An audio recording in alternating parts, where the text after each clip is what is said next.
But let me show you something fun. If you remember in this 1941 house, if you've been watching the series, they replumbed the galvanized cold water pipes at some point in time, 20-25 years ago. And the hot water was originally done in copper and the cold water was originally done in galvanized. And about 20-25 years ago, like I said, they came in and redid the copper. Well, everybody's got a different method on how they re-copper a house, or copper a house for that matter. This ought to make you guys in the freeze zones cringe a little bit. Here's the 1/2-inch line they ran. They came up with a 1/2-inch copper line. They drilled through this fascia trim board. They went horizontally through the wall. They went horizontally. Where is it? There it is. Through the wall, and they picked up that. Yeah. Not one lick of insulation. You guys are worried about the pipes in the walls. What about the exposed pipes? Let's go downstairs and I'll show you what else they did.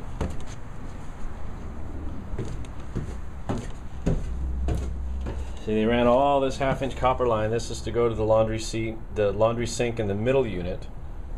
We're still above grade. This is an upward sloping lot, and as evidenced by the terraced yard, not terrorist yard, but the terraced yard. This is the middle unit here. We're on the high side of the property line. Anyhow, this is the cold water supply line.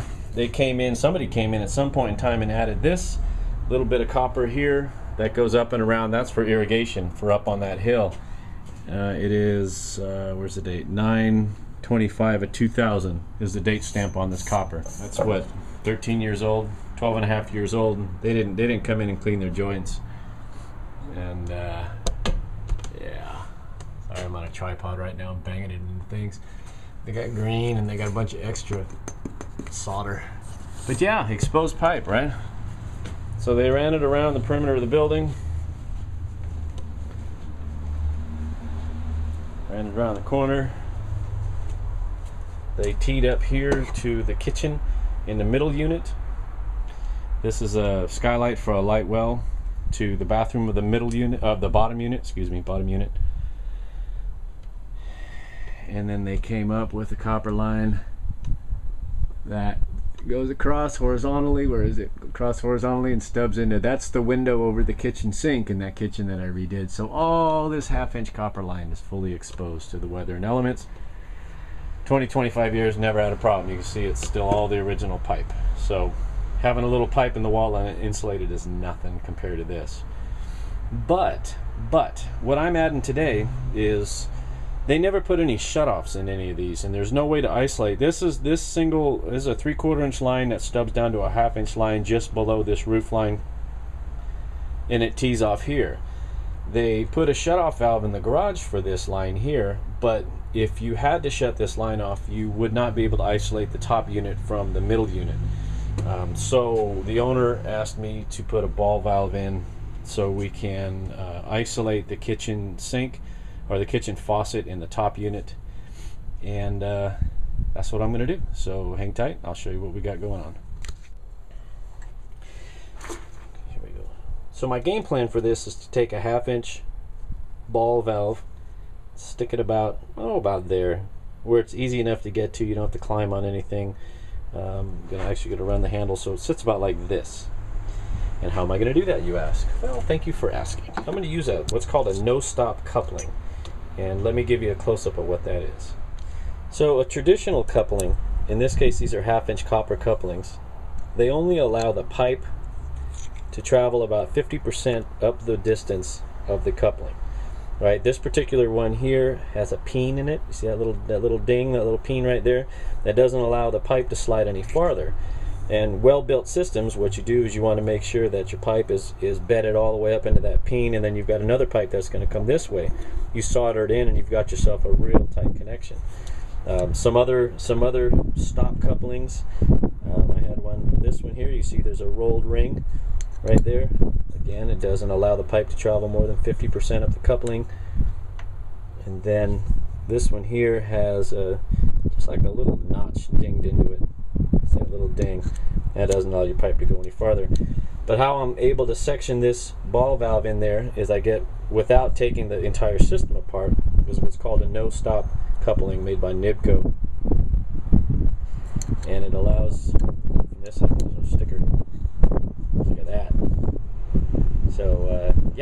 show you how that works.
We'll call that decent.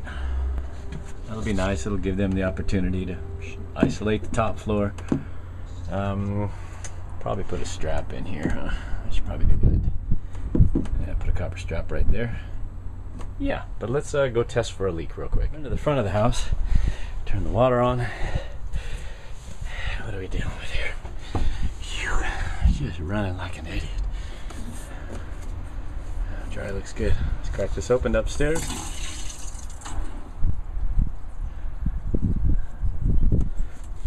Yeah, first try. Nice and dry. First try, that's why I like it.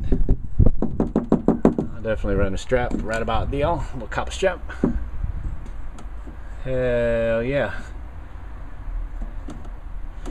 Let's go see if the cold water really does shut off or if I got too much heat and burned out that seal. Okay, as I mentioned, that's that cold water pipe that's coming in from the outside. The hot water has the shut-off valve right there built into the plaster. Yeah, we filled up the hole where the copper or the galvanized came through. See, we got water in the house, hot water, cold water. Hell yeah! Here you go. I didn't put a whole lot of heat on that valve because I didn't want to burn out the seal in there, but I guess I did pretty good. Good. Yay. I'm gonna do a voiceover here because the wind was blowing by the time I shot this, but ain't YouTube grand when you can sit here and get a plumbing tip video from a dumb carpenter like me. No leaks the first time though. I gotta pat myself on the back. Pat myself on the back. There you go. Thanks for watching. See you.